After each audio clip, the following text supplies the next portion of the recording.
¿Cómo les ha ido? ¿Han revisado revisaron los debates, tal vez?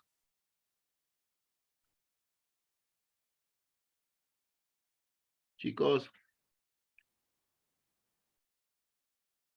chicos, Diga, arquitecto, buenas tardes. ¿qué tal, Alex? ¿Cómo estás? ¿Revisaron los debates? La verdad que no, arquitecto. Bueno, les invito a que lo hagan. Intenten hacerlo, por favor. Es importante siempre tener un voto informado, sobre todo en estos tiempos de convulsión y sobre todo corrupción, ¿no? Es súper importante tener un voto informado. Bueno, empecemos. Empecemos. Em, voy a proceder a compartir pantalla.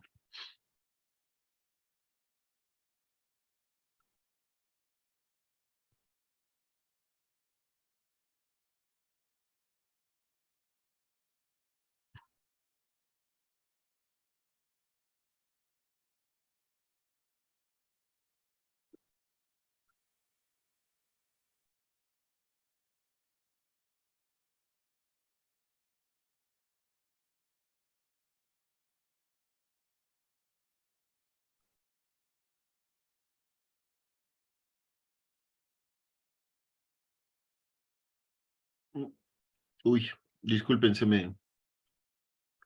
acabo de cometer la torpeza de cerrar la presentación.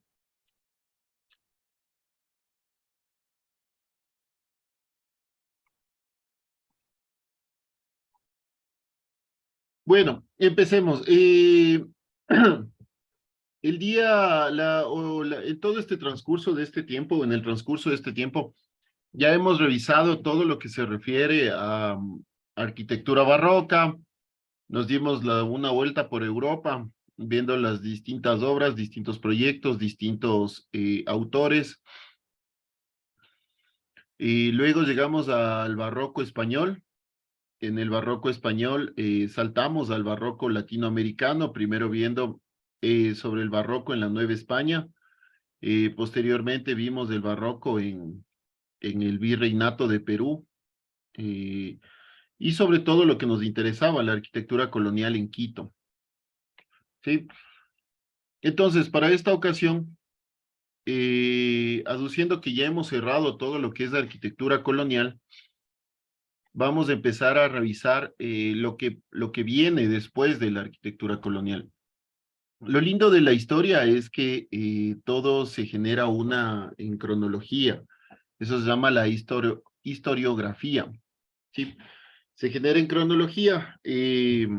Vamos a ver todo lo que hace referencia a la Revolución Francesa, es decir, lo que nos interesa ahora ver a nosotros es cómo se continúa modificando la arquitectura en la historia.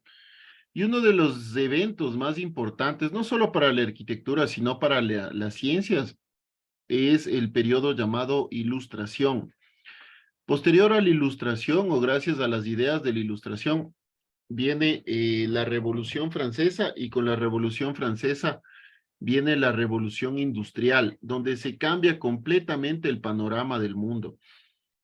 Entonces, este es un pequeño paréntesis que eh, que no tiene mucho que ver con la arquitectura, pero su consecuencia fue una modificación rotunda en la arquitectura. Gracias a a la Ilustración, a la Revolución Francesa y a la Revolución Industrial, eh, se cambian o se modifican completamente los hábitos de las personas.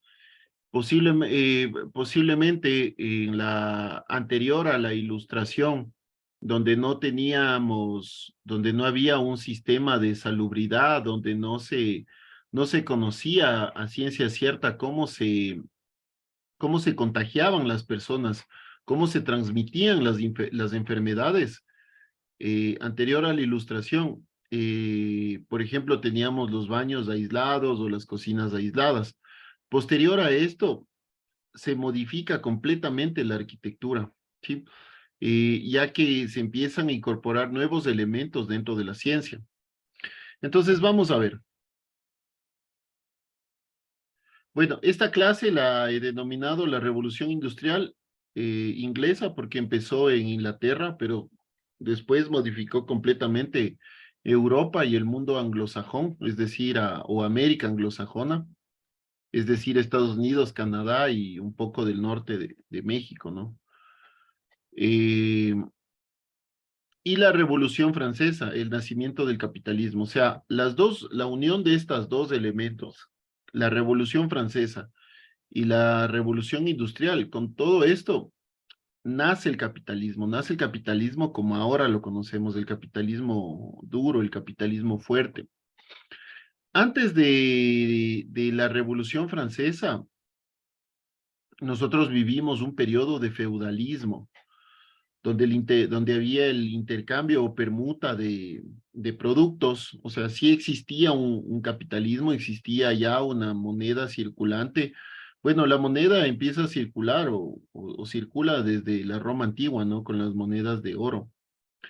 De hecho, algunas monedas tienen el nombre gracias al intercambio de estas monedas, por ejemplo, la libra esterlina o la pound. La libra esterlina era en base o se cotizaba en base al peso que tenían esas monedas, ¿no? O el peso o los pesos, por ejemplo, o las pesetas en México, en España, perdón. Bueno, entonces, entonces la Revolución Francesa se produce o produce un cambio de época en la historia. Con la Revolución Francesa empieza la Edad Moderna en Europa. Este cambio desencadena un paso o desencadena el cambio de economía agraria y artesanal, o sea, de una economía que se basaba en el agro a una economía que se direcciona más bien hacia la industria o que empieza a generar o a producir productos en masa o la masificación de la producción. A esto nosotros llamamos revolución industrial, ¿sí? Y aquí podemos ver, por ejemplo, bueno, pero previo a hablar de la Revolución Francesa y la Revolución Industrial, tenemos que hablar de la Ilustración. Y la Ilustración fue un movimiento cultural e intelectual primordialmente, bueno, fue inicialmente europeo, después se regó alrededor de las colonias europeas. La Ilustración nace a mediados del siglo XVI y duró hasta los primeros años del siglo XIX. La Ilustración se da principalmente en Inglaterra, Francia y Alemania, pero posteriormente inspira cambios también en España, y por consiguiente en España, Portugal y los demás países, y por consiguiente se pasan estos cambios inspirados hacia las colonias americanas. Por ejemplo, en España se genera la escuela o se genera la escuela Universalitas, se llamaba, la Universalitas, que era un cambio científico y humanístico, ¿no? En cuanto a la política.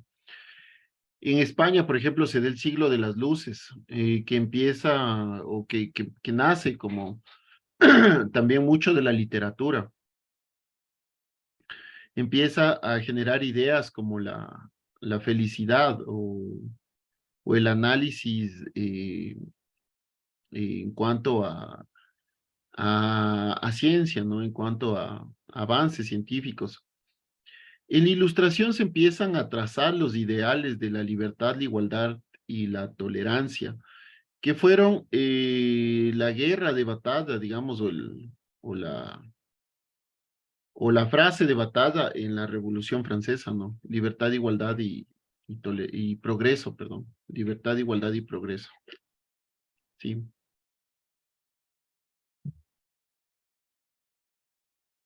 Entonces, dicho de Immanuel Kant, que fue un pensador alemán, un pensador, un filósofo y científico alemán.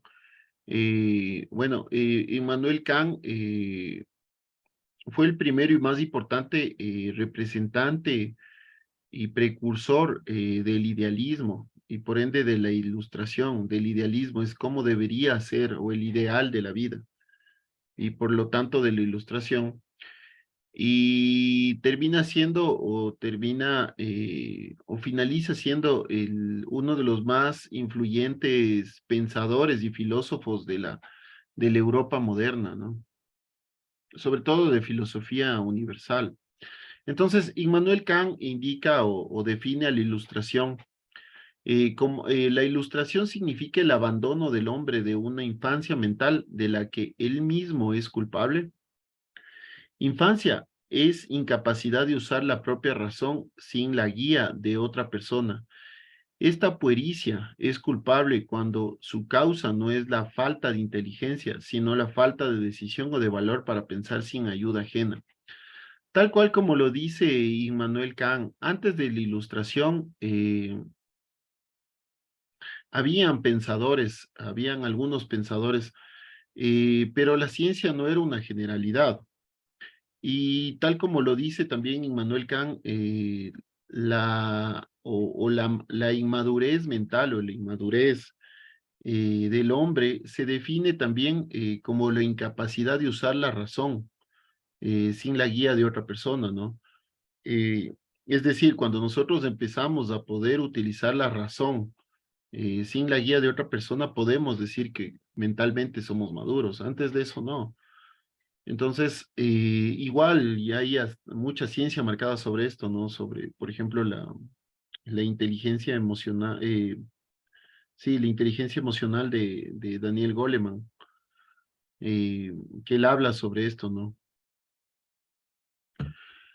Bueno, entonces, ¿qué fue la Revolución Francesa? La Revolución Francesa termina siendo un conflicto social y sobre todo político que generó mucha violencia y convulsionó Francia.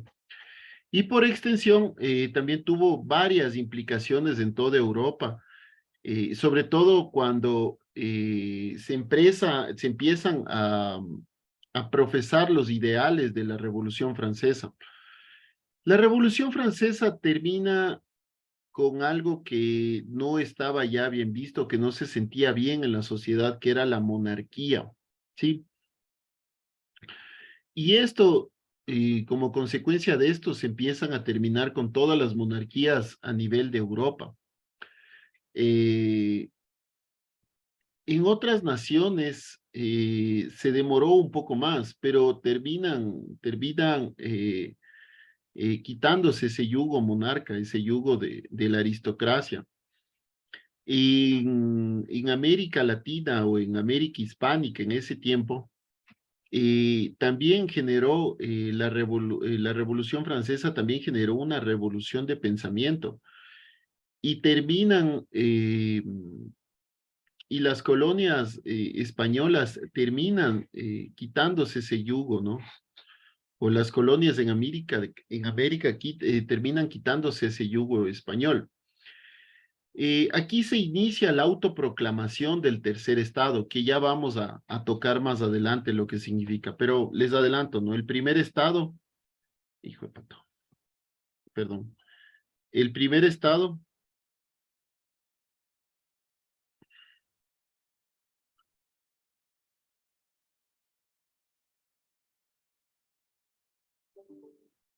el primer estado el primer estado es el estado monárquico, ¿sí? Habían monarcas de dos tipos, los monarcas grandes o que tenían grandes territorios y los monarcas pequeños o los monarcas de provincia. Este era el primer estado. El segundo estado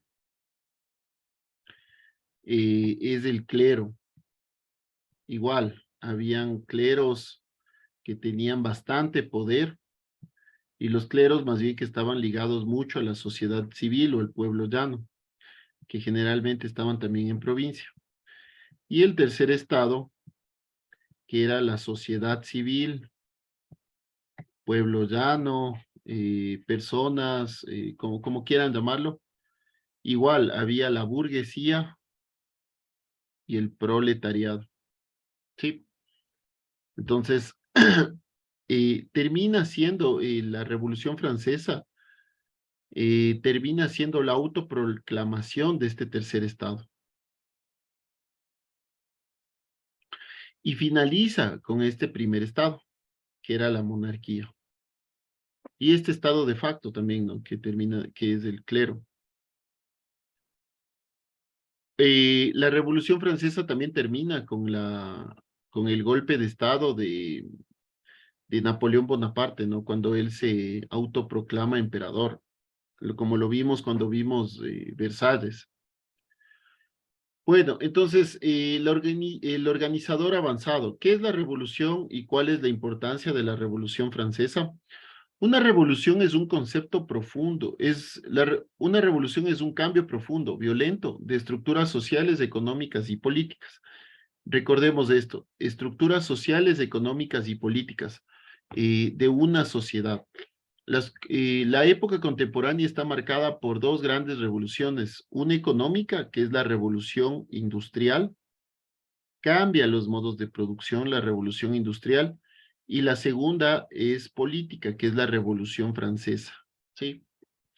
Entonces, la revolución francesa es uno de los hechos más importantes de la historia, ya que hizo entrar al mundo en una nueva etapa, que los mismos franceses llamaron contemporánea, o época contemporánea, ¿sí?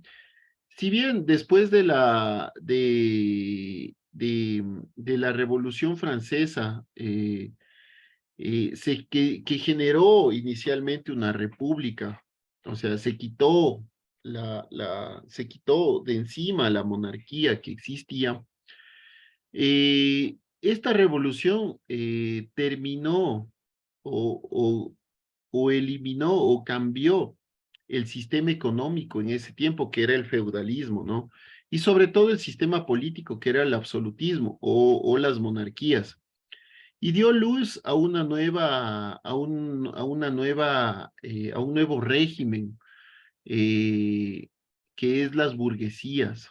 Las burguesías o los burgueses, en esa época, bueno, había el gran burgués, el pequeño burgués, perdón, el gran burgués, el mediano burgués y el pequeño burgués, ¿no?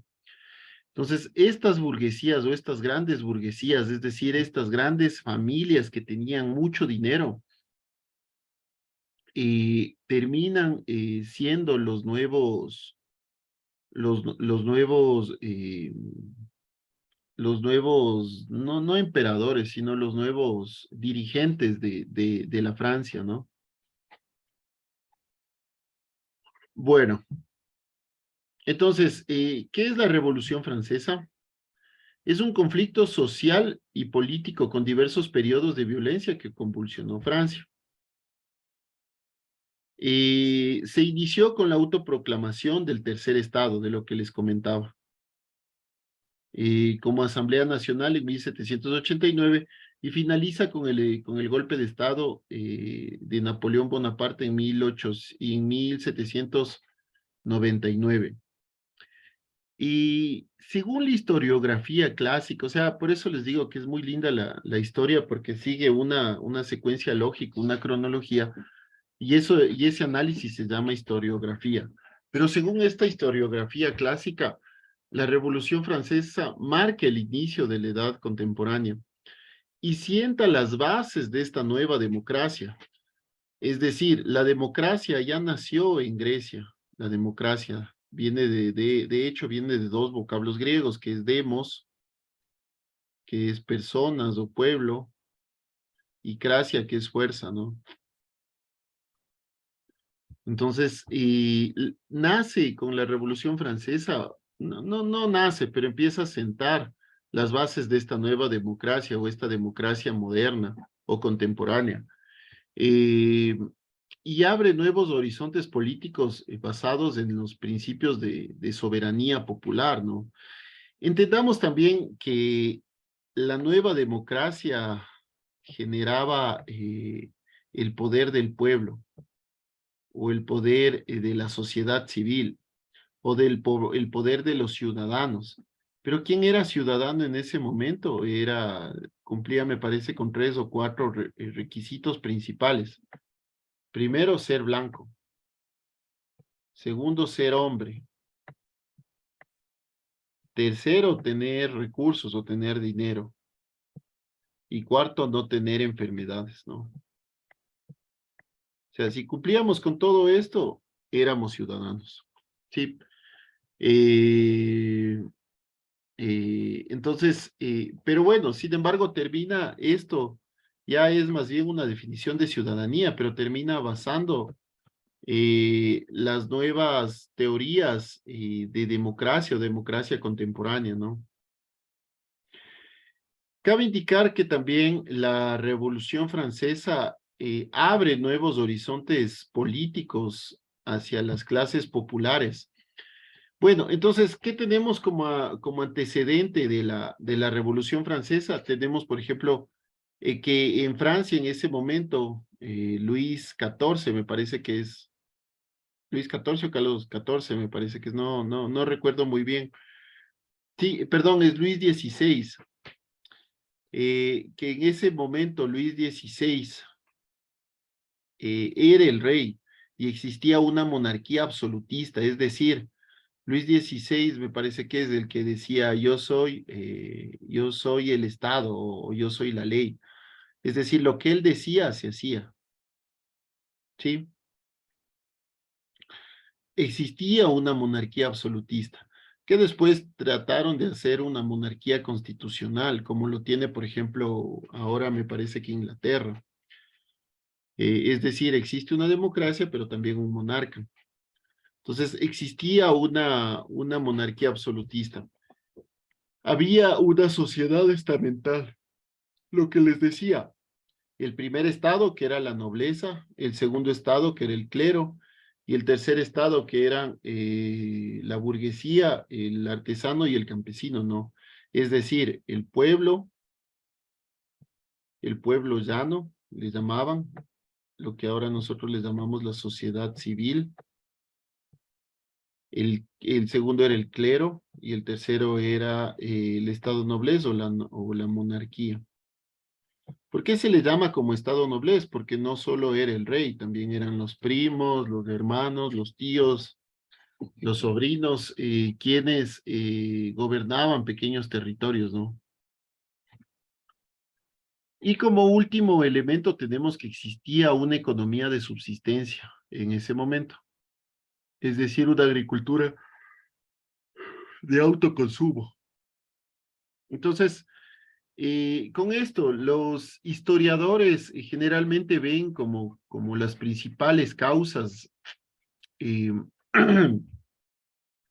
de la Revolución Francesa es el fracaso del régimen o del antiguo régimen o de la monarquía absolutista, que no pudo responder a la creciente desigualdad social y económica. Es decir, ellos no tenían que comer porque la economía era de subsistencia. Mientras ellos se festejaban en banquetes, se festejaban tenían sus fiestas y para poder mantenerse ellos subían los impuestos a estos. Sí.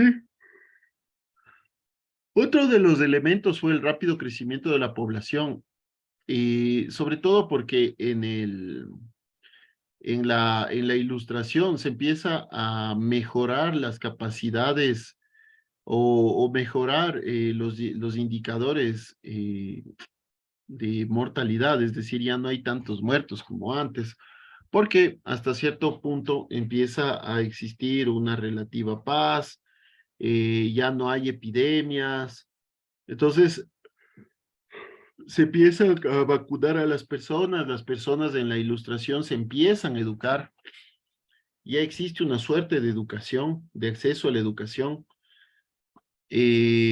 Entonces, existe ya un marcado aumento de la población, ¿no? Y esto genera una deuda pública del Estado hacia el pueblo llano. Es decir, cada vez la monarquía tenía menos recursos como para poderle dar al pueblo. Y existió depresión, desempleo, ¿sí?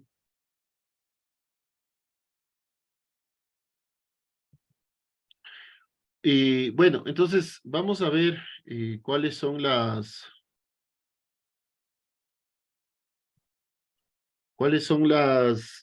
causas de la Revolución Francesa. La década de 1750, la expansión de la economía, la economía de expansión moderado, la seguidilla de malas cosechas provocó el encarecimiento de los productos y en 1787 existe un déficit fiscal del 20% y el rey intenta resolver la crisis exigiendo el pago de impuestos de estamentos privilegiados, es decir, a quienes tenían más dinero, sobre todo el estamento o el tercer estamento, a los burgueses, y estos se oponen. Entonces,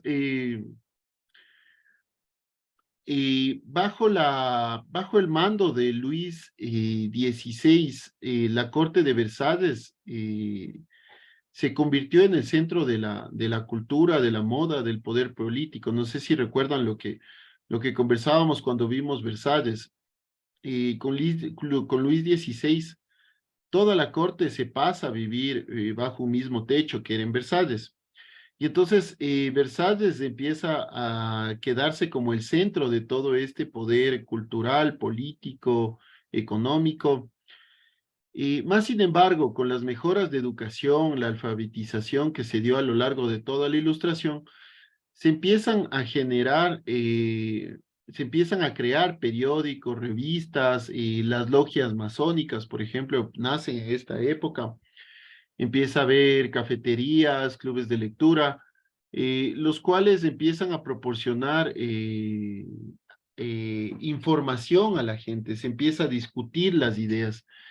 Entonces, nace el surgimiento de lo que ahora lo conocemos como la esfera pública. Esta esfera pública, que en muchos casos eran burgueses o eran cleros, reemplazan a toda la corte que existía en Versalles, dejando el foco o quitándole el foco a esta corte, ¿no? Entonces, en Versalles, eh, aquí está Versalles, empieza a haber una crisis política. Y el 5 de mayo de 1789 se da por primera vez la reunión de estados generales. No sé si recuerdan el primer estado, el segundo estado y el tercer estado. Entonces se da la reunión de estos estados generales o de representantes de todos estos estados, es decir, de la monarquía, del clero y del pueblo llano, y, y se empieza a evolucionar un sentido de revolución y empieza a plantearse la forma con la que se agruparían los estamentos para votar a favor o en contra de las propuestas que se hicieren. Entonces, se empieza a proponer desde los estados generales la instancia de participación, de representación de los tres elementos, de los tres estamentos de la sociedad, y se propone que se propone el tercer estado propone la votación por cabeza, ¿no? Es decir, que cada persona que está ahí represente un solo voto. Entonces, con este antecedente del 5 de mayo de 1789, pasamos al 17 de junio de 1789, donde ya se da una asamblea nacional. Uy. Donde ya se da una asamblea nacional. Y la Asamblea Nacional termina siendo una,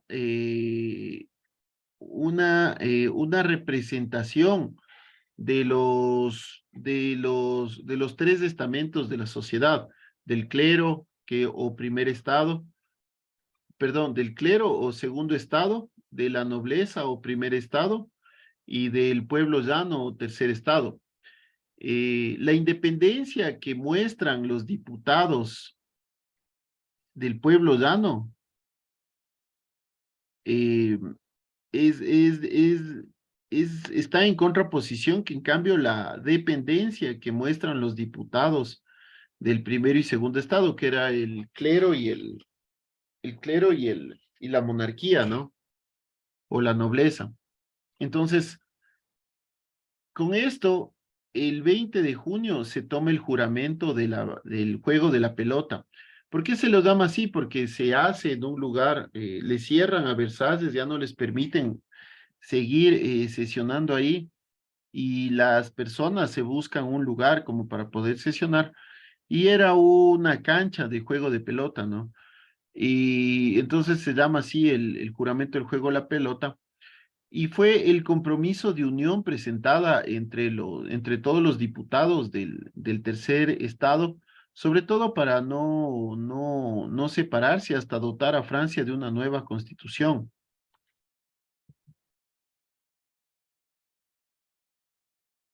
Entonces, el 14 de julio de 1789 se produce, yo diría, una de las principales formas de revolución uno de los principales elementos de esta revolución, que fue una revolución violenta, y se llama la toma de la Bastilla. La Bastilla era un castillo medieval, donde estaban presos algunos de los presos políticos que fueron encerrados posterior a la divulgación de ideas de la Revolución Francesa. Entonces, el 14 de julio de 1789 eh, se dirige, se dirige el pueblo hacia esta fortaleza y después de un sangriento tiroteo, contraataque, y el pueblo se apodera de esta fortaleza y pone en libertad a algunos de los presos encarcelados ahí, ¿no? Como siguiente elemento tenemos que existe una Asamblea Nacional Constituyente entre 1789 y 1791, y esta asamblea genera la abolición de los derechos feudales, es decir, se acaba con el feudalismo, la declaración de los derechos del hombre y del ciudadano, la constitución civil del clero, la constitución de 1791 y la liberación de las tierras. Posterior a esto se da la Asamblea Nacional Legislativa, es decir, ya una asamblea que que empiece a generar leyes. Entonces se da el intento de huir a Austria por parte del rey, que es descubierto en Banares, y se da una revolución popular en París. Se destituyó al resto y procedimiento de la sistemática persecución de sus seguidores, ¿no? Chicos, ¿les parece si hacemos un pequeño break? Chicos. Sí, no hay problema, arquitecto, gracias. ¿Les parece si hacemos un break de unos 5 minutos? Es decir, hasta las 7:50, hasta las 6:50, por favor. Sí, no hay problema. Claro, Arqui. Chévere.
Bueno, chicos, continuemos.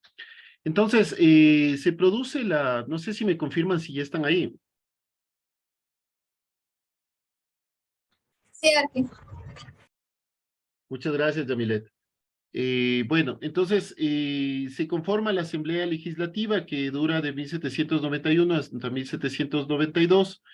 El rey intenta huir a Austria para conformar o para agrupar todas sus fuerzas y es descubierto en Banares.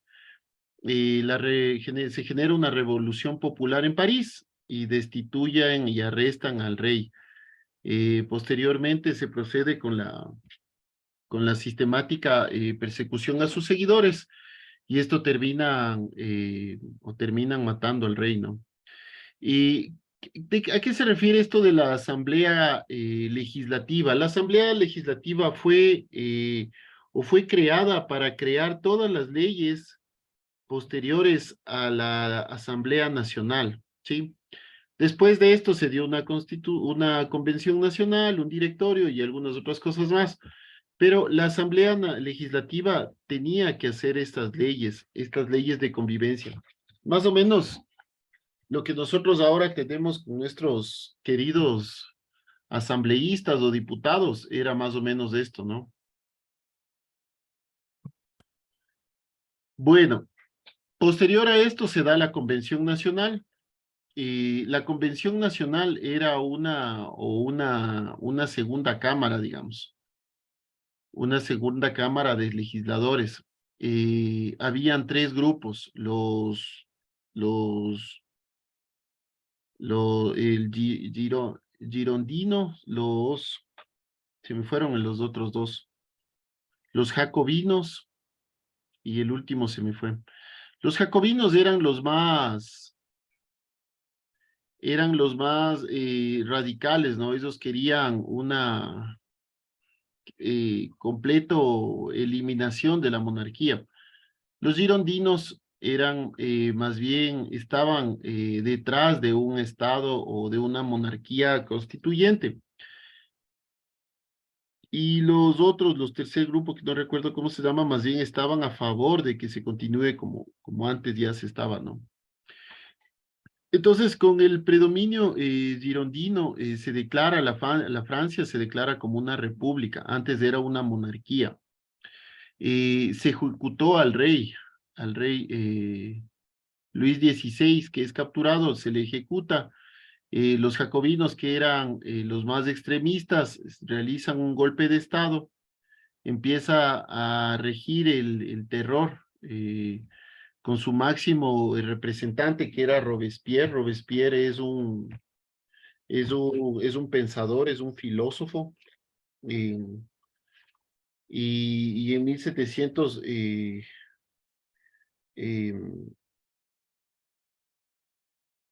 y en 1794 se ejecuta a Robespierre. Entonces, el directorio, ¿qué era esto del directorio? El directorio más bien era una forma de proclamar autoridades. O el directorio era lo que ahora nosotros tenemos del poder ejecutivo. Actualmente las constituciones modernas se dividen en tres poderes: el poder ejecutivo, el poder legislativo y el poder judicial, ¿sí? El directorio era lo que ahora nosotros tenemos como poder ejecutivo, es decir, el presidente. Y el directorio, hasta en ese momento no se decidía quién encabezaba este directorio, queda en manos de 5 directores. Y en tanto el poder legislativo o la Convención Nacional descansa en dos cámaras, ¿no? En lo que hablábamos sobre la Asamblea y la Convención, ¿sí? Lo que ahora nosotros hablamos sobre el Consejo y el Senado, ¿no? Tienen algunos países tienen Consejo y Senado. Por ejemplo, nosotros tenemos la Asamblea Nacional, y también tenemos el Consejo de Participación, ¿sí? Bueno, entonces, con este preámbulo, con este antecedente, el significado y aportes de la Revolución Francesa fue la primera revolución política burguesa, es decir, del pueblo o de lo que en ese momento eran los ciudadanos, que eran los burgueses, las personas que tenían dinero, del continente europeo y a nivel mundial.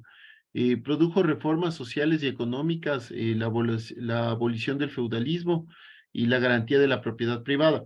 Esto es importantísimo, lo de la garantía de la propiedad privada. Antes de esto, toda la propiedad estaba en manos de la monarquía. O sea, todo lo que había, todas las tierras, todo era de parte de la monarquía. Se dio también el reconocimiento universal de los derechos individuales, constituyó un referente político, ideológico para todo el mundo, para Europa y América. Y las futuras revoluciones burguesas que se desarrollaron a lo largo del siglo XIX volverán sus ojos hacia ella. Se procedió así con la oleada de 1820, 1830 y 1848 en los procesos de independización de la colonia que dieron origen a los nuevos estados, como en América Hispana, ¿no? Que en ese momento era América Hispana. Posterior a eso, es decir, con los ideales de la Revolución Francesa se empiezan a quitar el yugo español, los países aquí en América, ¿no? Y era lógico pensar eso, porque aquí en América, quienes tenían dinero, los burgueses de América, mandaban a estudiar a sus hijos a España o a Francia o a Alemania o a Inglaterra. Entonces, en ese momento, quien tenía mucho recurso mandaba estudiar a sus hijos de Europa. Y en Europa justo estaban en la abolición de la monarquía o en la Revolución Francesa. Entonces, estos burgueses, estas personas vienen con esos ideales a América y empiezan a declarar las independencias. De hecho, por ejemplo, Simón Bolívar era un tipo con muchos recursos, ¿no? Que estudió me parece que en Francia y en España, y trae esos ideales, ¿no? Al igual que San Martín, o ¿cómo se llama el de Chile? Se me fue el nombre. Eh, o Bernardo, o Higgins, por ejemplo, o Bernardo Higgins. O sea, todos ellos traen esos ideales y los empiezan a aplicar acá. Bueno, posterior a la Revolución Francesa se dio la Revolución Industrial, que se dio más o menos desde el siglo XVIII hasta el siglo XIX.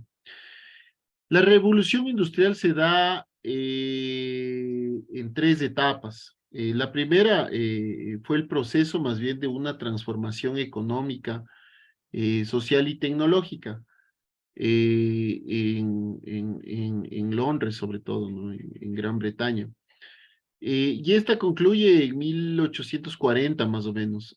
Durante todo este periodo de transformaciones económicas, tecnológicas, sociales, se cambia completamente la historia de la humanidad, ya que desde el neolítico, desde etapas del neolítico, la humanidad o se basaba en una economía de subsistencia o en una economía rural, fundamentalmente agrícola y de comercio primario, de comercio de materias primas.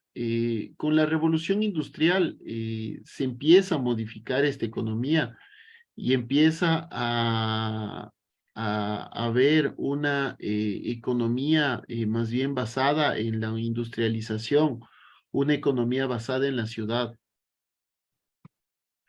Entonces, la revolución industrial de los siglos XVIII, XIX y XX se caracteriza porque se da en la Belle Époque. La Belle Époque es una época posterior a la Revolución Francesa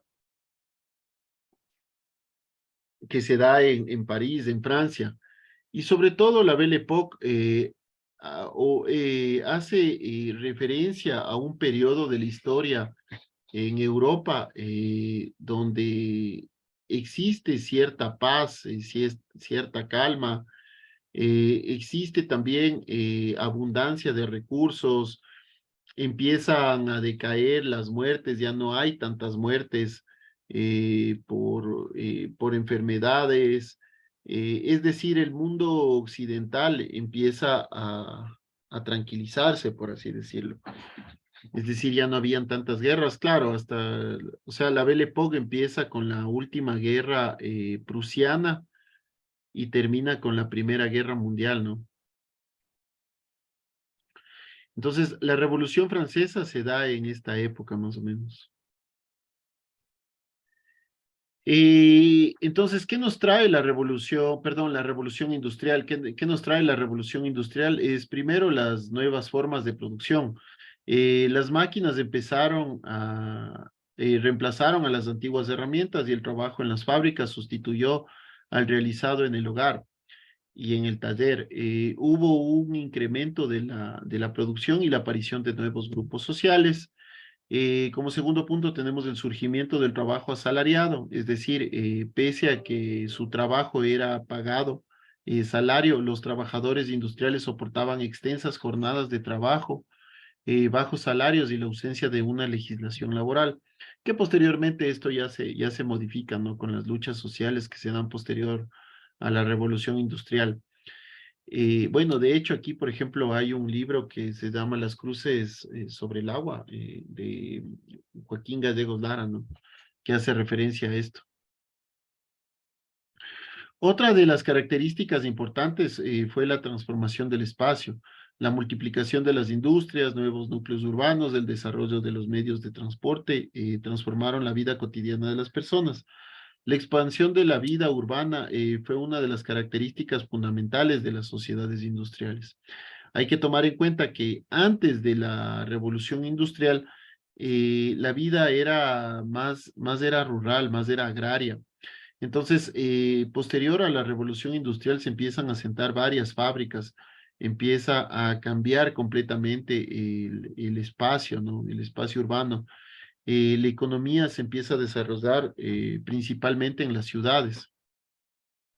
Antes la economía se desarrollaba sobre todo en el agro, en el área rural. Posterior a la revolución industrial se empieza a desarrollar sobre todo en las ciudades. También hay la expansión del mercado. La producción antes centrada principalmente en el consumo familiar fue sustituida por la producción en masa orientada a un mercado más amplio, regional, nacional e internacional. Sí, es decir, empieza a haber sobreproducción en algunos lugares y esta sobreproducción se empieza a exportar a nivel regional o nacional, es decir, entre ciudades o muchas veces entre territorios y hasta cierto punto también internacionalmente entre países, ¿no? Pero si bien es cierto, por ejemplo, aquí tenemos, ¿no? El cambio o la transformación del espacio y también la transformación de los medios de transporte.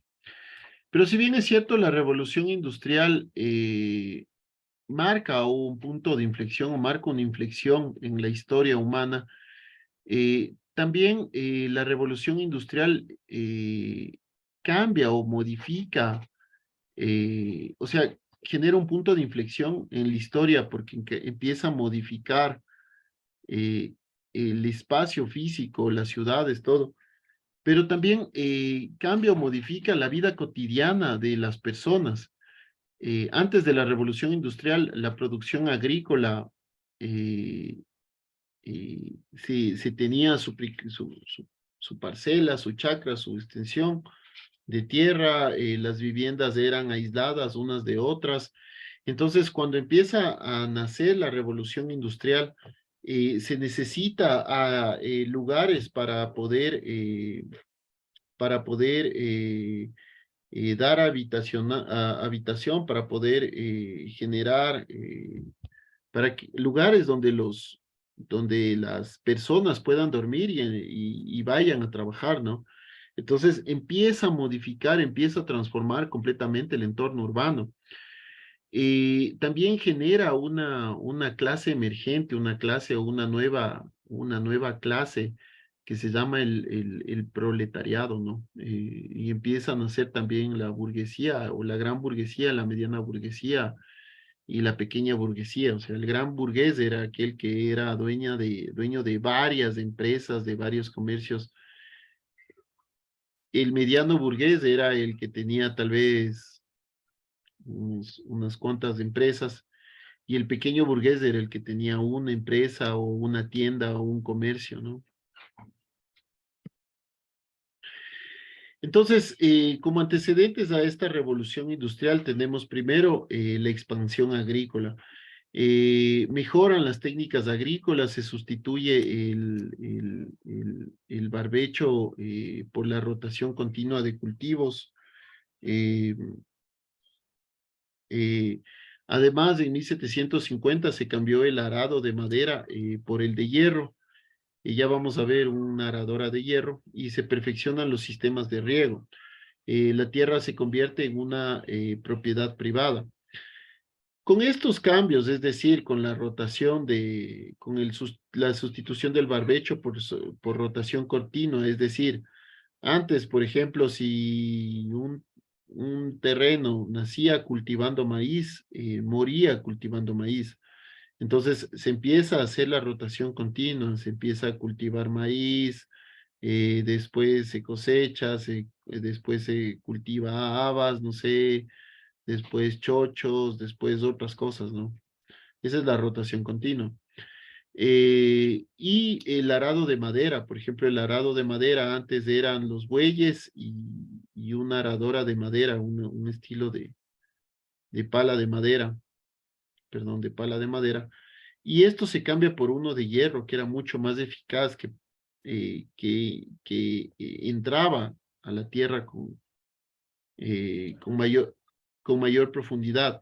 Y se perfeccionan los sistemas de riego, es decir, antes había un riego que posiblemente era durante poco tiempo y se pasa a un riego continuo, ¿no? Se empiezan a hacer canales de riego alrededor de los cultivos. Como segundo antecedente tenemos el crecimiento demográfico, la aplicación de distintas medidas de higiene, la mejor nutrición, el surgimiento de las primeras vacunas, permitieron que la población aumentara. Este fenómeno, conocido como el inicio de la transformación demográfica, trajo consigo el incremento de la demanda de alimentos, ¿sí? Claro, entonces las personas ya no se morían tanto, porque se cambiaron las medidas de higiene, se empieza o se descubre que existen unos minúsculos elementos o seres vivos que se introducen a nuestro cuerpo y nos causan enfermedades. Entonces se empieza a modificar estas medidas de higiene, se empieza a modificar estas medidas de higiene y empieza a existir, más bien, empiezan a existir medidas de higiene. Empieza también a mejorar la nutrición de las personas, se come mejor y las personas por ende viven más tiempo. Existe el surgimiento de las primeras vacunas también. Las vacunas, bueno, es interesante, ¿no? Esta historia de las vacunas. Vacunas viene del ganado vacuno, porque se daban cuenta que, no me acuerdo qué enfermedad era, que no les afectaba a las vacas. Entonces la sangre el plasma de la sangre de las vacas se empieza a inyectar sobre las personas y de ahí nacen las vacunas, ¿no? Entonces todo esto permitió que la población aumentara. Y a esto le llamamos la transición demográfica, la explosión demográfica se da después, ¿no? Y la nueva mentalidad de las personas. Gracias al aumento gradual de la alfabetización que se dio a través de la ilustración y la difusión de las ideas del liberalismo económico, se empiezan a utilizar conceptos como la inversión, la innovación y la búsqueda del beneficio económico, ¿no? Con esto empieza a cambiarse el panorama económico de toda esta sociedad. Aquí, por ejemplo, tenemos o vemos esto de la rotación de los cultivos y tenemos la aradora el arado de hierro, ¿no? Aquí, por ejemplo, podemos ver esto de la transición demográfica. Por ejemplo, en Rusia, en 1750, habían 68,5 millones de personas. Y en 1910, es decir, 60 años después, se duplica la población, ¿no? Se duplica la población de Rusia. En Gran Bretaña había 20,8 millones de personas. Y igual, en 1910, es decir, en 40 años, perdón, en 60 años después, igual se duplica la población, ¿no? Pasa de 20,8 a 40,8 millones de habitantes.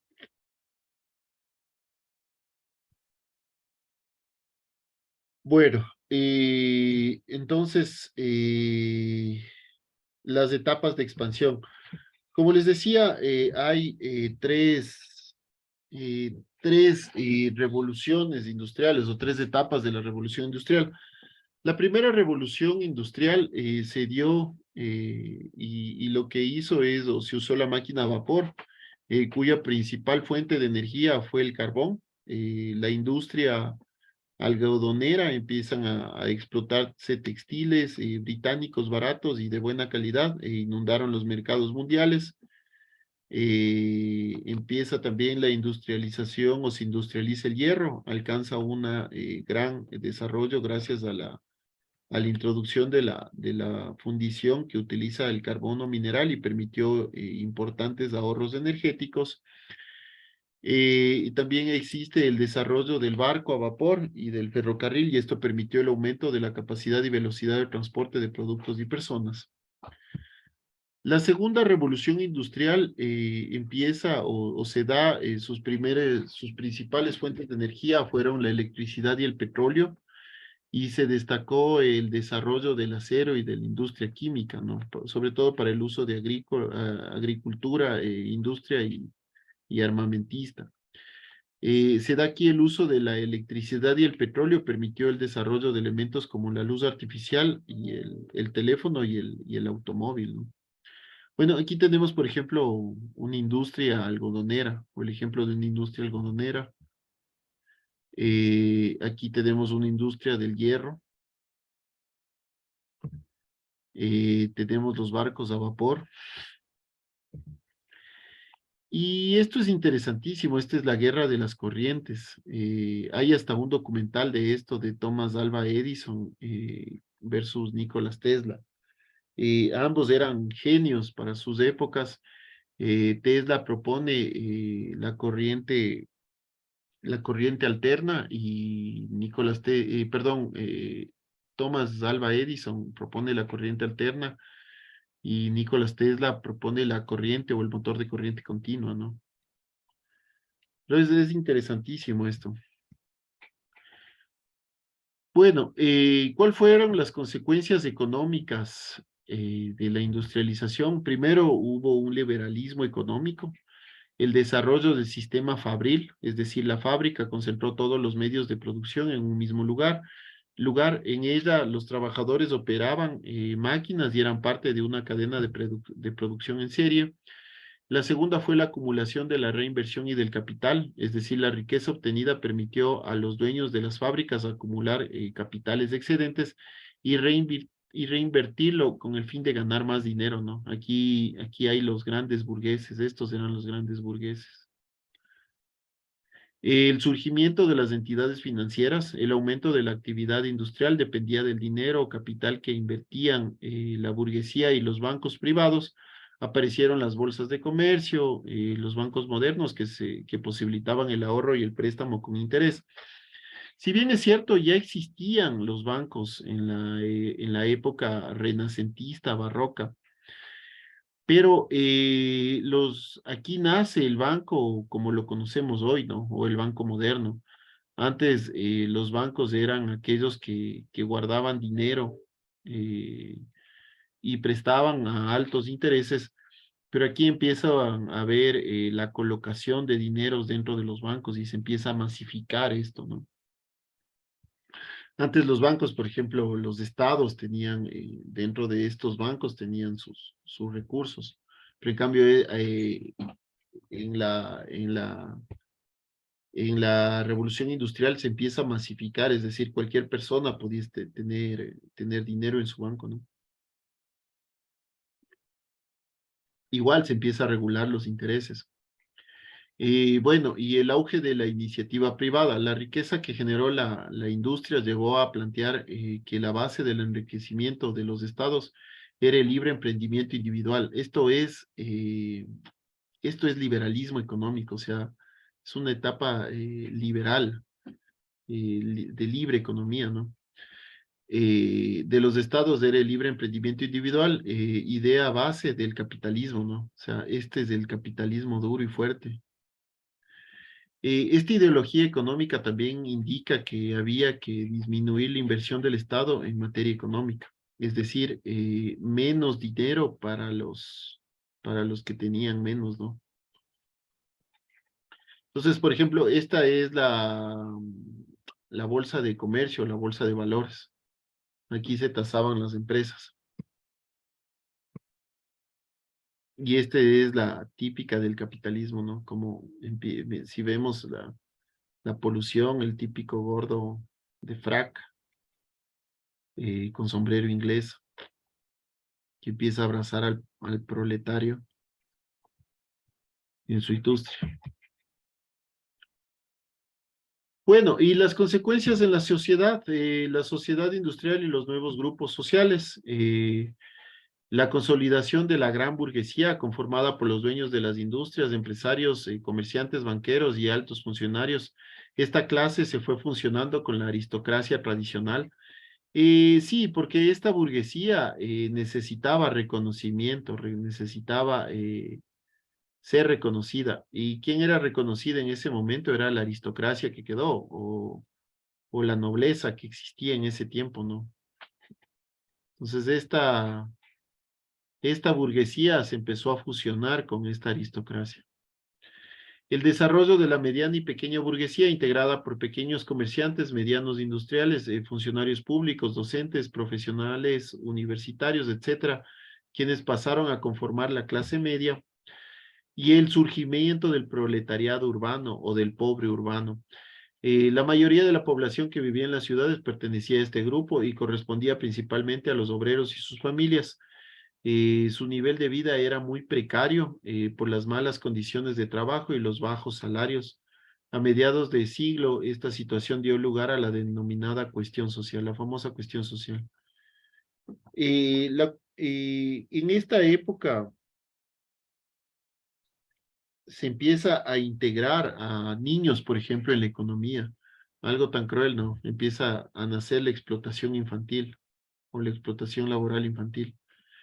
Y también la explotación laboral de la mujer, ¿no? Entonces, durante la revolución industrial, las mujeres adquirieron presencia en el servicio doméstico y la industria, obteniendo salarios más bajos que la de los hombres. En caso de los niños, no era obligación la asistencia a la escuela y su trabajo, al igual que la de las mujeres, era fundamental para las familias, ¿no? Los niños eran integrados a la economía familiar a través del trabajo en los fabriles. Bueno, las consecuencias de la industrialización en la sociedad, la explosión demográfica y marginalidad de la segunda mitad del siglo XIX y comienzos del siglo XX. Las migraciones desde el campo a la ciudad, la búsqueda de las mejores posibilidades de trabajo generó la llegada masiva de campesinos a la ciudad. Esto es la cuestión social o también los proletarios urbanos, ¿no? Es decir, la gente que vivía en el campo y ya no tenía trabajo en el campo, por la mejora de las técnicas agrícolas, es decir, se necesitaba menos mano de obra en el campo y empieza a migrar a las ciudades. Migra a las ciudades y empieza a trabajar en las fábricas y ellos se convierten en los nuevos proletarios urbanos, ¿no? La emigración masiva de europeos a territorios de ultramar, por ejemplo, América Latina, ¿no? En este periodo, la mayoría de los emigrantes europeos se trasladó a América, principalmente Estados Unidos, Canadá, Brasil y Argentina. En Argentina hubo una ola migratoria de italianos impresionante. Bueno, de hecho, a América Latina ha habido varias olas de migración. Esta fue la primera, perdón, la segunda. La primera fue con la colonización. Y la tercera se da, me parece, que posterior a la Primera Guerra Mundial y posterior a la Segunda Guerra Mundial, ¿no? Las causas fue el desajuste entre la demanda de mano de obra y la oferta de trabajo, el deseo de escapar de la pobreza y la revolución de los medios de transporte. ¿Qué significa esto de la revolución de los medios de transporte? Es que antes te demorabas 3, 4 meses en ir de América a Europa o de Europa a América. Con la revolución de los medios de transporte apenas te durabas un par de semanas en ese trayecto, ¿no? Por ejemplo, aquí tenemos imágenes de un barrio en Nueva York de 1900. Y si ven cómo están colgadas la ropa de los proletarios. Igual este es un barrio en Glasgow, Escocia, en Gran Bretaña, de 1868.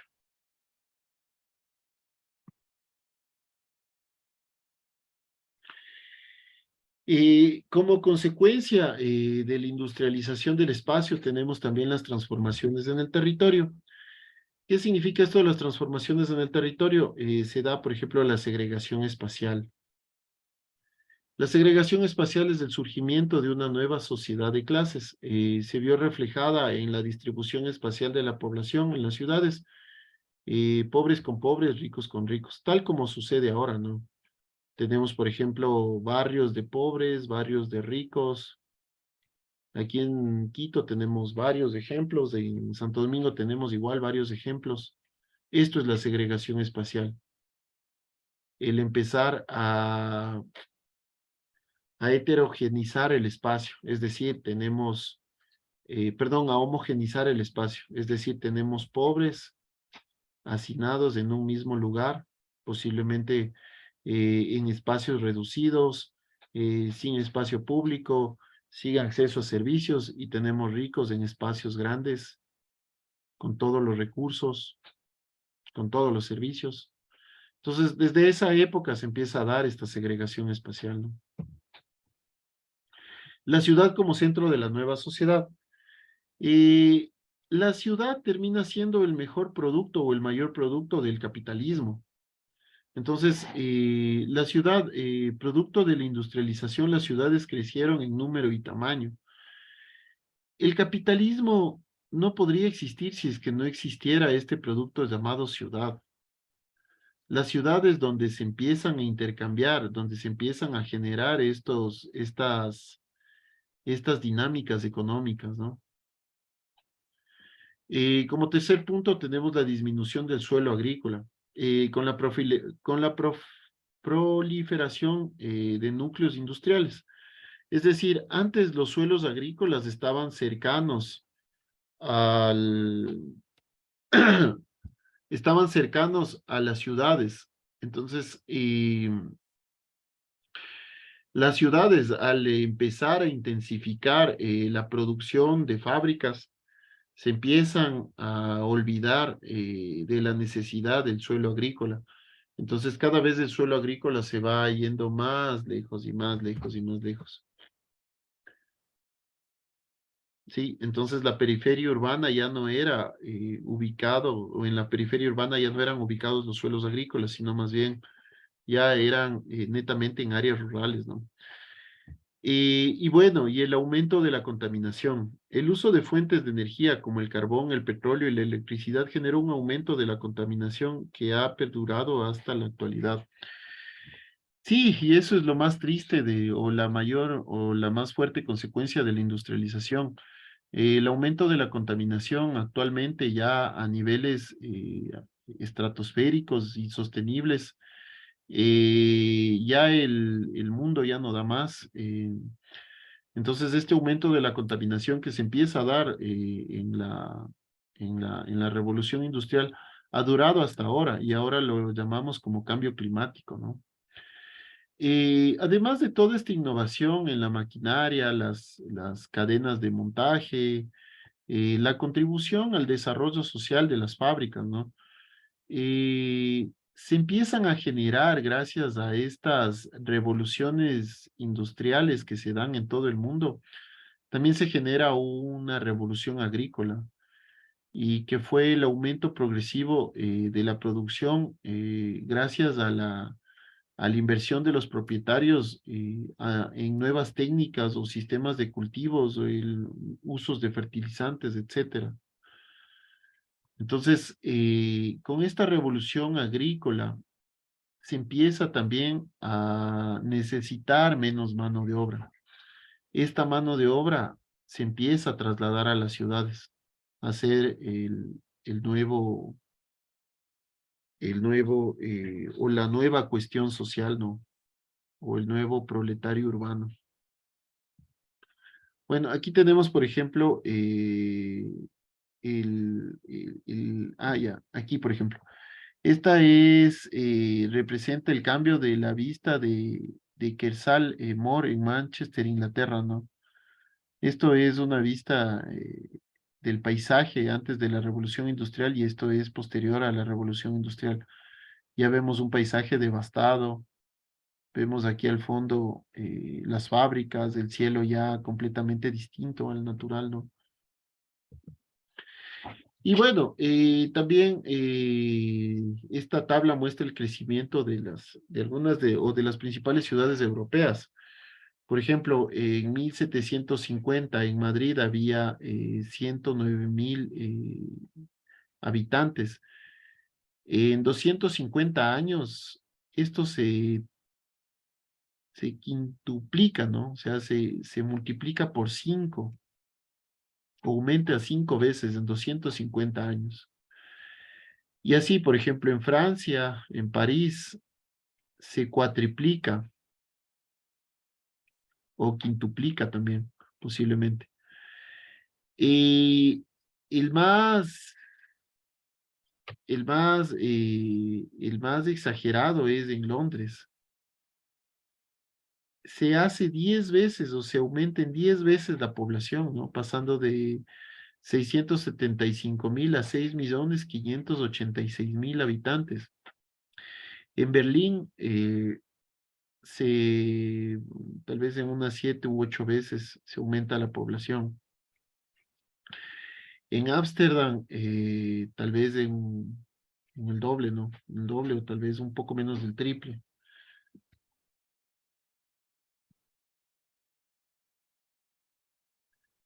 Bueno, entonces, cuando hablamos de esto del impacto social que se da en el medio ambiente, el impacto medioambiental que se da, hablamos sobre los cambios de la explotación del suelo. Pasó a ser explotado más intensamente, se talaron miles de hectáreas de bosque, la contaminación de las ciudades industriales, combustibles como el carbón y el petróleo generaron contaminación.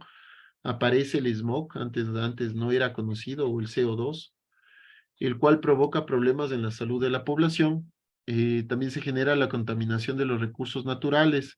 El aire y agua recibieron los efectos de la contaminación industrial, así también como los ríos y mares, producto del mal manejo de las basuras y el agua servida. Eh, eh, Posterior a esto, con todo esto, la revolución industrial se da en Inglaterra. Posterior a esto, ya o varios años posteriores, ya en la época de Margaret Thatcher o posterior a la Segunda Guerra Mundial, se empieza a desindustrializar Inglaterra y todas las industrias empiezan a pasar al tercer mundo, ¿no? O a lo que nos llaman ellos tercer mundo. Bueno, entonces en Londres del siglo XXI, una de las causas más importantes de la contaminación de las aguas son los desagües de las ciudades y los desechos industriales. Esta contaminación en cadena afecta el hábitat de todos los seres vivos que existen en los alrededores. Los principales medios que se utiliza para el transporte también son nocivos para el medio ambiente, ya que se producen gases tóxicos. La idea del progreso indefinido trajo consigo estas problemáticas. Recién a finales del siglo XX se tomó en conciencia de la crisis medioambiental y los efectos que ésta estaba produciendo o el llamado cambio climático. Actualmente se considera que el progreso debe estar asociado a los principios de desarrollo sostenibles. El desarrollo del capital comercial, las máquinas, el transporte, la comunicación, transformó completamente al entorno urbano, al entorno construido. Y todas estas relaciones de los trabajadores, patrono-trabajadores, eh, que eran laborales, y este aumento progresivo de la necesidad de más mano de obra generó cambios demográficos, cambió, modernizó, si bien es cierto, la agricultura, la industria, pero también modificó completamente a la población en pensamiento, en cultura, en todo aspecto. Y uno de los más importantes modificaciones o avances científicos fue en la medicina, ya que, también se empezaron a estudiar varios o varias nuevas enfermedades que antes no fueron descubiertas. Todo esto generó también una menor tasa de mortalidad y un aumento del, de los años de vida, ¿no? Bueno, también hubo migración en campo-ciudad. La gente que antes tenía ocupaciones agrícolas disminuyó, mientras que las personas o los asalariados aumentaron, ¿no?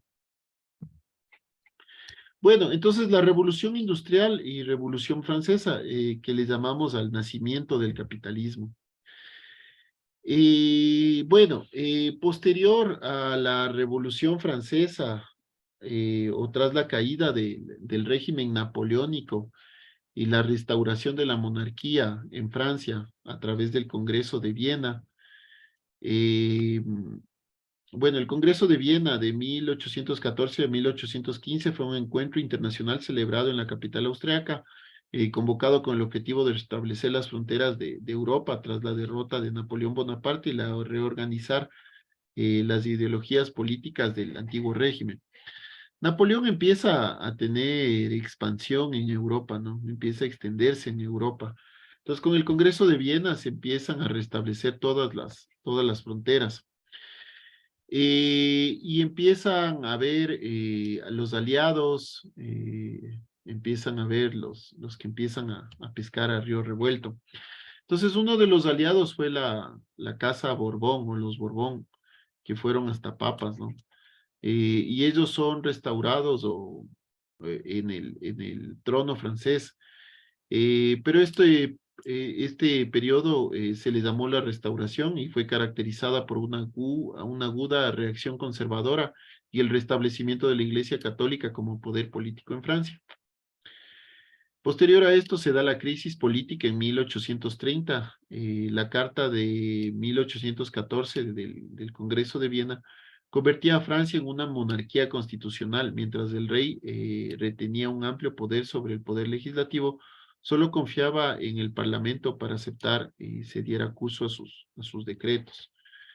Posterior a esto, cae nuevamente la monarquía, el rey fue depuesto, las cámaras accedieron, designan a Luis Felipe, duque de Orleans, como lugarteniente y general, es decir, como empieza a gobernar, eh, y cae o existe una nueva revuelta social donde cae y tiene que abdicar y empieza a haber nuevos sucesores y se restablece la república.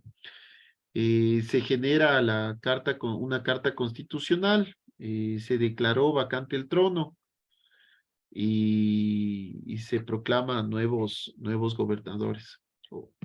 Entonces, se procede a un régimen político. Bueno, entonces en las revoluciones europeas de 1848 fueron la tercera oleada más amplia del ciclo revolucionario de la primera mitad del siglo XIX, que se había iniciado con las denominadas revoluciones de 1820 y la revolución de 1830. El rey de Francia se convirtió en el rey de los franceses, también conocido como el rey ciudadano, estableciendo el principio de la soberanía nacional sobre el principio del derecho divino. La nueva carta fue un compromiso entre la oposición de los doctrinarios a Carlos X, que fue otro rey, y los republicanos. Empieza a haber disturbios, los disturbios civiles continúan durante 3 meses, apoyados por la prensa de izquierda. El gobierno de Luis Felipe no pudo poner fin, principalmente porque la Guardia Nacional estaba encabezada por uno de los líderes republicanos, el Marqués de Lafayette, que abogaba por un trono popular rodeado de instituciones republicanas. Además de la crisis económica, industrial y financiera, el sentimiento de desilusión y el creciente descontento por el bloqueo de las reformas democráticas exacerban las demandas sociales y republicanas, y se sentían que las reformas no se hacían con rapidez suficiente, y las mociones de la reforma electoral que representaban a los socialistas y los republicanos en la Asamblea nunca eran aprobadas. Entonces empieza a caer o empiezan a aplicarse leyes sin equidad, sin justicia social. La iglesia y la monarquía, por ejemplo, no pagaban impuestos, y no existía inversión en el desarrollo social, o no existía inversión para el pueblo. Entonces empieza nuevamente a generarse esta revolución o estas ideas revolucionarias. Con ideales o los ideales post-napoleónicos que se centran en 5 puntos, ¿no? Que era el liberalismo, o producto de del doble revolución, el liberalismo en términos políticos y económicos, la idea más difundida entre la burguesía en ascenso. El liberalismo lo que intentaba era luchar sobre todo con esta ideología monárquica o con esta ideología conservadora, y empezar a imponer ideas populares que aparecen sobre todo en cuanto a economía, ¿no? El segundo es el nacionalismo, y también es la idea de una nación, es producto de la doble revolución, es decir, la revolución inicial y la segunda revolución. Y el nacionalismo empieza a presentarse en contra de los imperios monárquicos o del control de los imperios monárquicos, y a favor de un control popular que empieza a despertar la independencia nacional, ¿no? La Francia, o en Francia el nacionalismo está vinculado mucho a las élites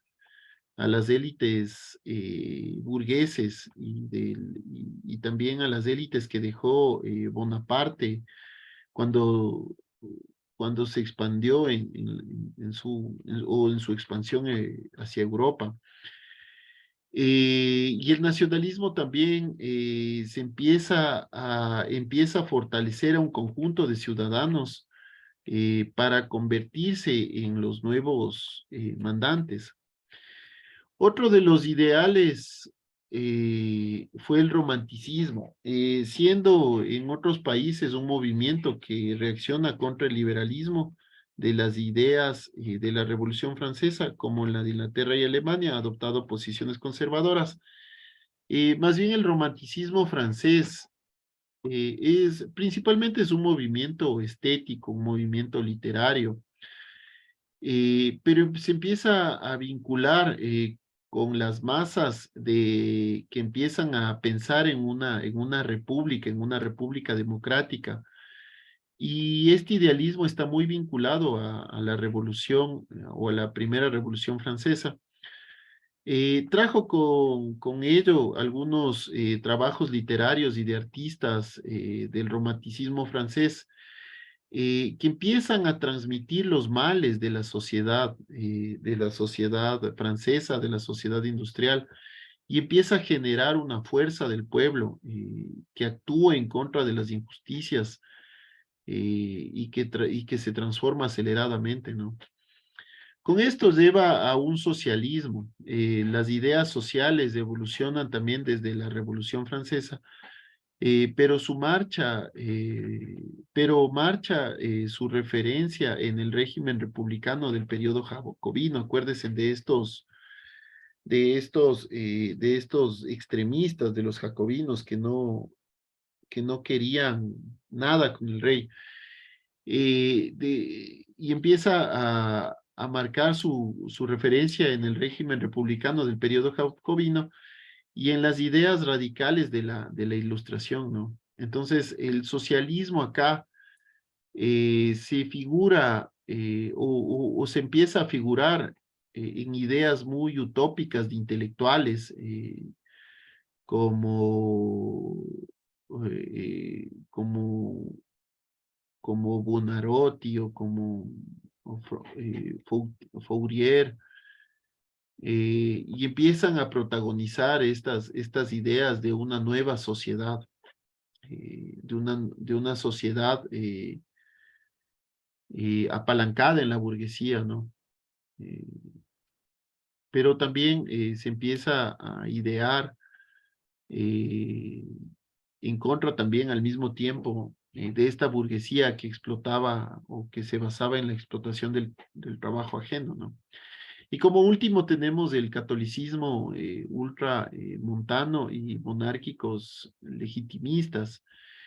Aunque las ideas de la vieja aristocracia del antiguo régimen están en retroceso, lejos están de desaparecer del suelo francés. Francia, como todos estos países, eran bastante conservadores, bastante tradicionalistas, y la condena del catolicismo al liberalismo y al socialismo en algunas encíclicas de los papas permanecía en la mente de la población. Entonces, el catolicismo también fue uno de los ideales, digamos, que trataba de sostener la monarquía, ¿no? Bueno, no sé qué hora es. Hijo de pato. Todavía tenemos, uy, nos falta un montón. Bueno, el desarrollo de la clase y el movimiento obrero francés, bueno, así es como se va dando, ¿no? Empieza la abolición de los gremios urbanos, la ley de Champentier. Bueno, este es un recorrido que les hice. Esta clase era un poquito larga, pero vamos a lo que nos interesa. Aquí se puede ver cómo es el nacimiento del capitalismo, ¿no? Del capitalismo como lo conocemos actualmente. Sí. Por ejemplo, los take-off. El take-off es el tomarse un tiempo. En esa época no había tiempo para el desarrollo. Debía existir un desarrollo capitalista, ¿no? Bueno, esto lo voy pasando, es más vinculado hacia lo social esto. Entonces, bueno, tenemos aquí la pirámide social para pasar al siguiente tema y último tema. La pirámide social y el sistema político de Francia de la restauración monárquica de Julio. Tenemos, por ejemplo, los aristócratas en la parte alta de la pirámide, la alta burguesía, la mediana burguesía, la pequeña burguesía y el campesino y proletario, ¿no? Aquí es donde estaban todo el pueblo llano, o la cuestión social. Estos eran insertos en el sistema político censitario de la monarquía. Y en cambio, estos eran excluidos del sistema político.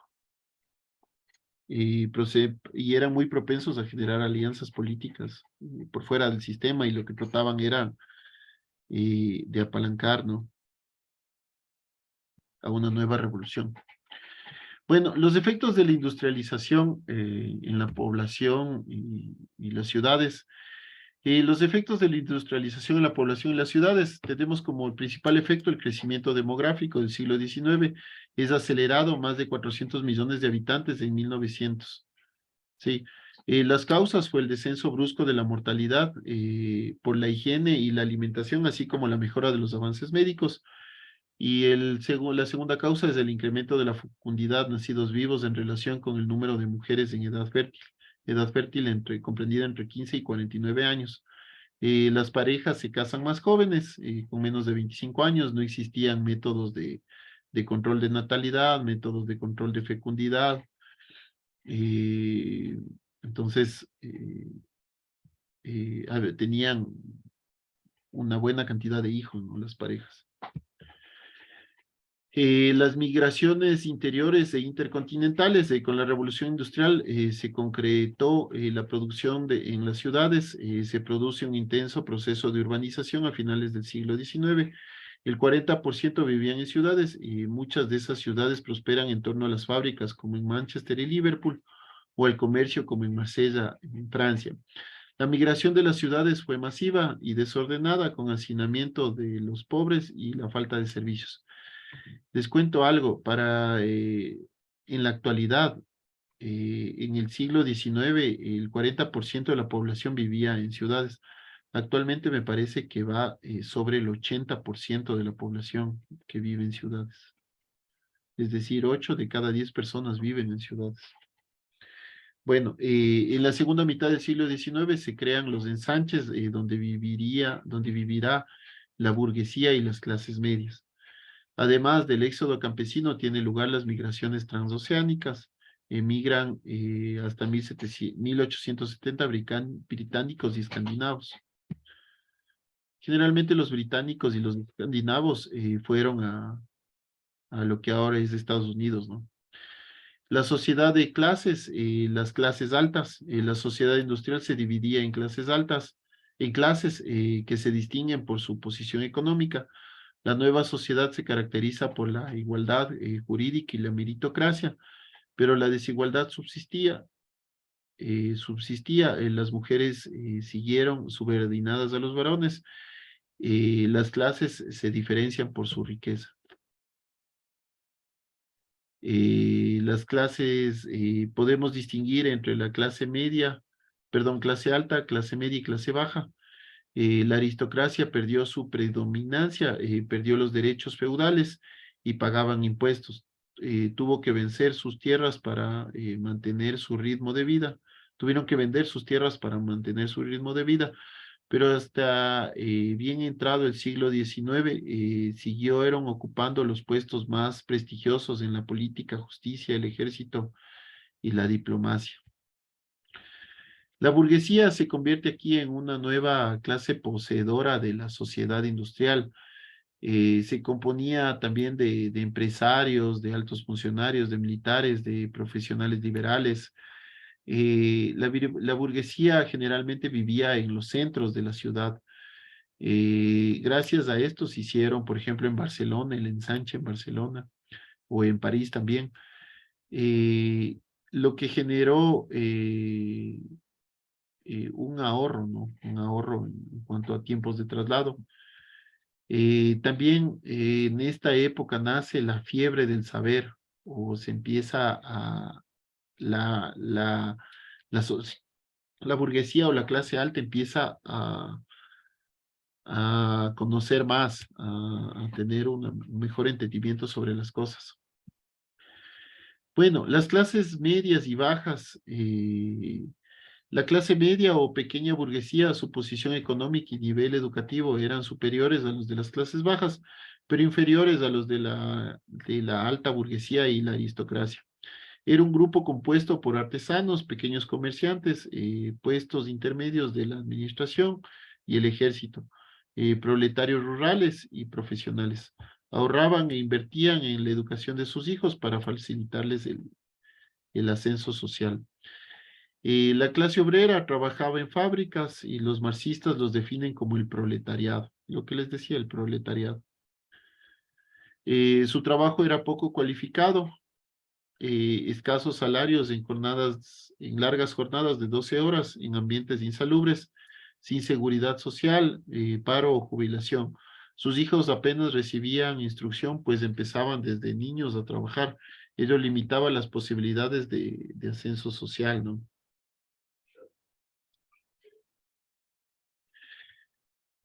Bueno, y ya para ir cerrando, el movimiento obrero. El movimiento obrero son las iniciativas colectivas que llevaban a cabo los trabajadores asalariados para mejorar sus condiciones laborales y políticas. Las primeras protestas son acciones de sabotaje en contra de las maquinarias y de la propiedad de las empresas, y es un movimiento ludita. Ya vamos a ver lo que es esto del movimiento ludita. La persecución del ludismo llevó a la ejecución de sus participantes y la prohibición de los sindicatos. Será a partir de 1824 cuando se restaure la libertad de la asociación y se creen los sindicatos. El instrumento de lucha era la huelga, el cese de la producción, por la mejora de las condiciones laborales y salariales, pero el convencimiento de que sin cambios políticos no podrá mejorar las condiciones que los llevó a pedir el sufragio universal para, desde la realización de las leyes del Parlamento, poder cambiar las condiciones de explotación y del movimiento cartista. Las ideologías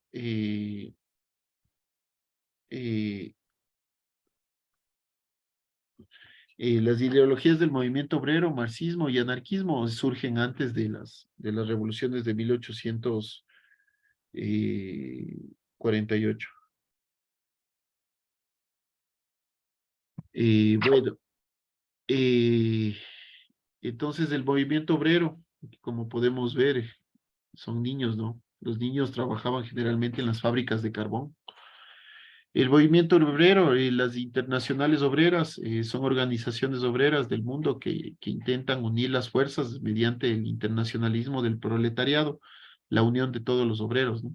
En 1864 se funda la AID o la Asociación Internacional de Trabajadores, que desapareció poco después por divisiones entre marxistas y anarquistas. En 1889 se funda la Segunda Internacional e integra los partidos socialistas. Las luchas de la Segunda Internacional serán por conseguir la jornada de 8 horas. Con ellas surgirán algunos de los símbolos que identifican al movimiento obrero, ¿no? Eh, y,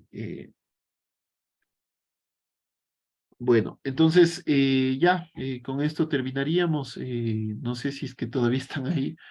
El trabajo para la casa es que por favor realicen un mapa conceptual sobre la Revolución Francesa y la Revolución Industrial, y el día sábado por favor llevemos computadores para trabajar en clase. No sé si me confirman si es que siguen ahí, por favor. Sí, arquitecto, ¿son dos mapas conceptuales o uno solo? Uno que integre a la Revolución Francesa y a la Revolución Industrial, por favor. Sí. Y el sábado llevar computadores, por favor. Sí. Ok, Entonces, arquitecto. hasta eso llegaríamos, chicos. Les mando un abrazo. No sé si tiene alguien alguna pregunta, alguna inquietud. No, ninguna. Gracias, arquitecto. Alexander, ¿me puede, por favor, les puede indicar a todos sus compañeros el trabajo que tienen que hacer? Por favor, no sea malito, deme esa manito. Ok, ok, arquitecto. Y decirles también que el día sábado, los que tienen computador, que den llevando. Sí. Ok, listo. Bueno, muchas gracias y ya les subo la grabación. Un abrazo. Hasta el día sábado. Cuídense mucho.